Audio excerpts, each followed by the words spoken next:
This also means grooming standards.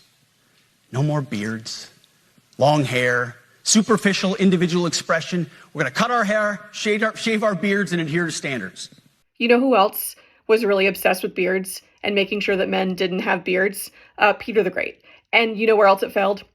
In Russia with Peter the Great. Like, he got so obsessed. So Peter the Great's whole thing was westernization, right? They were in Russia, and Russia was constantly kind of going back and forth between, are we like Asia? Are we one of these kind of great Asian empires? Think the Ottomans, China, or are we going with the West? The West at the time in the late 1600s was kind of rising. They had been sort of the backwoods part of Eurasia, but now they're rising in sea power. They're becoming more powerful, of course, with like the quote, discovery and conquest of the Americas, that sort of thing. And so Peter the Great comes in and goes, we're going with the West. We're gonna shift our focus this way, because that seems to be the way of the future, which turns out was really smart. But he also got really obsessed with just conforming to their like cultural standards, right? He did this whole tour of Europe, and he came back and was like, we need to be completely European. We need to get rid of these other things that make us look, in their eyes, more barbaric. And one of those was beards. Now, it's important to understand that according to the Russian Orthodox Church, being clean shaven was blasphemous. Like, people believed that like a beard was a religious requirement. But Peter the Great's like, I don't care. I'm implementing a beard tax. Now, it was a graduated beard tax. Like,